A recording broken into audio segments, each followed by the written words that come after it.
ओम शांति। आज सुनते हैं 7 मार्च 86 के अव्यक्त बाप दादा के मधुर महावाक्य। आज की अव्यक्त वाणी का टाइटल है शिवरात्रि पर अव्यक्त बाप दादा के मधुर महावाक्य। आज की मुरली में बाबा ने भक्तों के ऊपर भगवान क्यों खुश होते हैं, साथ साथ बाबा ने ज्ञान की सब्जेक्ट की निशानी किस रूप में दिखाई है, इसके साथ साथ बच्चों को बाप दादा कौन सी अविनाशी मुबारक देते हैं, लास्ट धारणा की और सेवा की सब्जेक्ट की क्या निशानियां हैं। तो सुनते हैं 7 मार्च 86 की अव्यक्त मुरली। आज ज्ञानदाता, भाग्य विधाता, सर्व शक्तियों के वरदाता, सर्व खजानों से भरपूर करने वाले भोलानाथ बाप अपने अति स्नेही सदा सहयोगी समीप बच्चों से मिलने के लिए आए हैं। यह मिलन ही सदा काल का उत्सव मनाने का यादगार बन जाता है। जो भी भिन्न भिन्न नामों से समय प्रति समय उत्सव मनाते हैं, वह सभी इस समय बाप और बच्चों के मधुर मिलन, उत्साह भरा मिलन भविष्य के लिए उत्सव के रूप में बन जाता है। इस समय आप सर्वश्रेष्ठ बच्चों का हर दिन हर घड़ी सदा खुशी में रहने की घड़ियों का समय है। तो इस छोटे से संगम युग के अलौकिक जीवन, अलौकिक प्राप्तियां, अलौकिक अनुभवों को द्वापर से भक्तों ने भिन्न भिन्न नाम रूप से यादगार बना दिए हैं। एक जन्म की आपकी यह जीवन भक्ति के 63 जन्मों के लिए याद का साधन बन जाती है। इतनी महान आत्माएं हो, भक्ति की यादगारें बन गई। कितनी महान आत्माएं। इस समय की सबसे वंडरफुल बात यही देख रहे हो ना, जो प्रैक्टिकल भी बना रहे हो और निमित्त उस यादगार को भी बना रहे हो, चैतन्य भी हो और चित्र भी साथ साथ है। 5000 वर्ष पहले हर एक ने क्या क्या प्राप्त किया, क्या बने, कैसे बने, यह 5000 वर्ष का पूरा अपना यादगार चित्र और जीवन पत्री सभी स्पष्ट रूप में जान गए हो, सुन रहे हो और देख देख हर्षित हो रहे हो। चित्रों को देखकर ऐसे अनुभव करते हो कि ये मेरा चित्र है। ओरिजिनल आपका चित्र तो बना नहीं सकते हैं, इसलिए भावना पूर्वक जो भी टच हुआ वह चित्र बना दिया है। तो आज भी आप सभी शिवरात्रि मना रहे हो। प्रैक्टिकल शिव जयंती तो रोज मनाते ही हो, क्योंकि संगम युग है ही अवतरण का युग, श्रेष्ठ कर्तव्य, श्रेष्ठ चरित्र करने का युग। लेकिन बेहद युग के बीच में ये यादगार दिन भी मना रहे हो। आप सबका मनाना है मिलन मनाना, और आपका है ये लेना, उन्हों का है पुकारना। बाबा कहते हैं आप सबका मनाना है मिलन मनाना, और उन्हों का मनाना है आह्वान करना। उन्हों का है पुकारना और आपका है पा लेना। वह कहेंगे आओ और आप कहेंगे आ गए, मिल गए। यादगार और प्रैक्टिकल में कितना रात दिन का अंतर है। वास्तव में यह दिन भोलानाथ बाप का दिन है। भोलानाथ अर्थात बिना हिसाब के अनगिनत देने वाला। वैसे जितना और उतने का हिसाब होता है, जो करेगा वह पाएगा, उतना ही पाएगा, यह हिसाब है। लेकिन भोलानाथ क्यों कहते? क्योंकि इस समय देने में जितने और उतने का हिसाब नहीं रखता।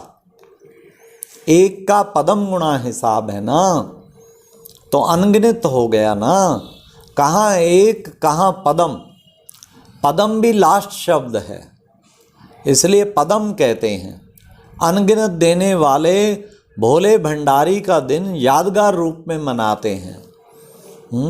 आपको तो इतना मिला है जो अब तो भरपूर हो ही, लेकिन 21 जन्म 21 पीढ़ी सदा भरपूर रहेंगे। इतने जन्मों की गारंटी और कोई नहीं कर सकता।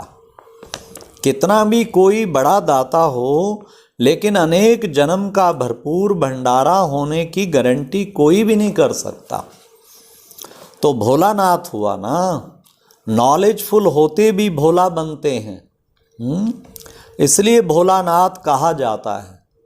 वैसे तो हिसाब करने में एक एक संकल्प का भी हिसाब जान सकते हैं, लेकिन जानते हुए भी देने में भोलानाथ ही बनता है। तो आप सभी भोलानाथ बाप के भोलानाथ बच्चे हो ना। एक तरफ भोलानाथ कहते और दूसरे तरफ भरपूर भंडारी कहते हैं। यादगार भी देखो कितना अच्छा मनाते हैं। मनाने वालों को पता नहीं, लेकिन आप जानते हो, जो मुख्य इस संगम युग की पढ़ाई है, जिसकी विशेष 4 सब्जेक्ट हैं, ये 4 ही सब्जेक्ट यादगार दिवस पर मनाते आते हैं। कैसे? पहले भी सुनाया था कि विशेष इस उत्सव के दिन बिंदु का और बूंद का महत्व होता है। तो बिंदु इस समय के याद अर्थात योग के सब्जेक्ट की निशानी है। बिंदु रूप में स्थित हो जाएं। फिर तो बिंदु इस समय के याद और योग के सब्जेक्ट की निशानी। याद में बिंदु स्थिति में स्थित होते हो ना, तो बिंदु याद की निशानी और बूंद ज्ञान की भिन्न भिन्न बूंदे। धारणा में भी आप दृढ़ संकल्प करते हो तो व्रत रखते हो कि ऐसा शयनशील व अंतर्मुख अवश्य बन के ही दिखाएंगे। तो यह व्रत धारण करते हो ना, यह व्रत धारणा की निशानी है। और सेवा की निशानी है जागरण। सेवा करते ही हो किसको? जगाने के लिए। अज्ञान नींद से जगाना, जागरण करना, जागृति दिलाना, यही आपकी सेवा है। तो यह जागरण सेवा की निशानी। तो 4 ही सब्जेक्ट आ गई ना, लेकिन सिर्फ रूपरेखा उन्होंने स्थूल रूप में बदल दी है। गुह्य रहस्य धारण करने की दिव्य बुद्धि तो है ही नहीं। भक्त बुद्धि महीन बुद्धि नहीं होती। भक्त बुद्धि को बाप दादा मोटी बुद्धि कहते हैं। ब्रह्मा बाप के बोल सुने हैं ना, तो यह भी भक्त बुद्धि महीनता को नहीं ग्रहण कर सकते, इसलिए स्थूल रूप साधारण रूप दे दिया। फिर भी भक्तों के ऊपर भी भगवान खुश होते हैं। क्यों? क्योंकि फिर भी ठगत बनने से तो बच गए। हाँ, कम से कम भक्ति में लगे तो हुए। ठगत से भगत बनना अच्छा ही है। जो बच्चे भगत होते हैं वे ठगत नहीं होते। सच्चे भगत कभी ठगत नहीं होते। वे भावना वाले होते हैं। युग पर बार बार समर्पण समारोह मनाते हो, अलग अलग भी मनाते हो। ऐसे ही आपके इस फंक्शन का भी यादगार, यह स्वयं को समर्पण नहीं करते, लेकिन बकरे को करते हैं। हाँ, बकरा ईद होती है ना, बलि चढ़ा देते हैं। वैसे तो बाप दादा भी हंसी में कहते हैं, यह मैंपन का समर्पण हो तब समर्पण, अर्थात संपूर्ण बनो, बाप समान बनो। जैसे ब्रह्मा बाप ने पहला पहला कदम क्या उठाया, मैं और मेरापन का समर्पण समारोह मनाया।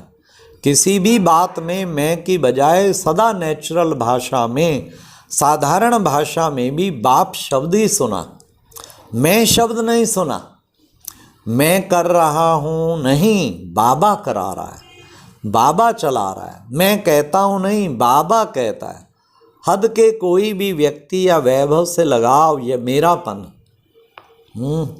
तो मेरेपन को और मैंपन को समर्पण करना, इसको ही कहते हैं बलि चढ़ना।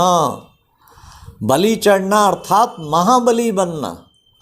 तो यह समर्पण होने की निशानी है। जैसे कहते हो ना, हमारा राज्य आने वाला है।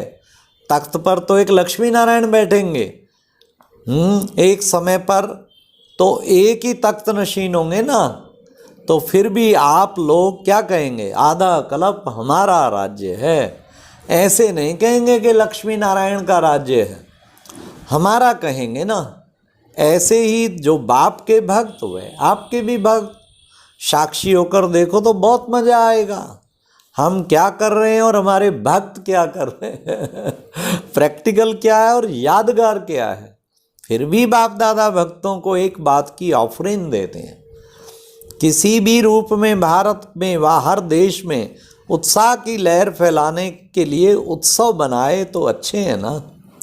चाहे 2 दिन के लिए हो या 1 दिन के लिए हो, लेकिन उत्साह की लहर तो फैल ही जाती है ना। विशेष दिन पर क्या विशेष करेंगे, झंडा लहरेगा वह तो देखेंगे, पिकनिक करेंगे, गीत गाएंगे, बस यही करेंगे ना। मनाना तो अच्छा है, आए ही हो मौज करने के लिए, और क्या करने के लिए आए हो।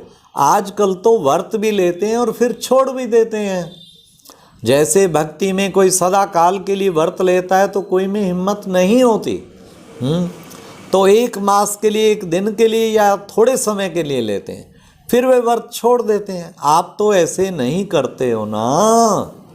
हाँ, मधुबन में तो धरनी पर पाँव नहीं है, और फिर जब विदेश में जाएंगे तो धरनी पर आएंगे या ऊपर ही रहेंगे। बाबा ऊपर ही रहेंगे, नीचे क्यों आएंगे अच्छा, चारों ओर के बच्चों को संगम युग के हर दिन के अवतरण दिवस की अविनाशी मुबारक हो। अविनाशी मुबारक। सदा बाप समान दाता और वरदाता बन हर आत्मा को भरपूर करने वाले मास्टर भोलानाथ बच्चों को सदा याद में रहे, हर कर्म को यादगार बनाने वाले बच्चों को सदा सब उन्नति और सेवा की उन्नति में उमंग उत्साह से आगे बढ़ने वाले श्रेष्ठ बच्चों को विशेष क्या शिव जयंती की, हीरे तुल्य जयंती की, सो ब्राह्मण जयंती उसकी, सदा सर्व को सुखी बनाने की, संपन्न बनाने की जयंती की मुबारक याद प्यार और नमस्ते। अच्छा, ओम शांति। ये एक प्रेरणादायक वीडियो है, जरूर देखें, कोई भी मिस ना करे।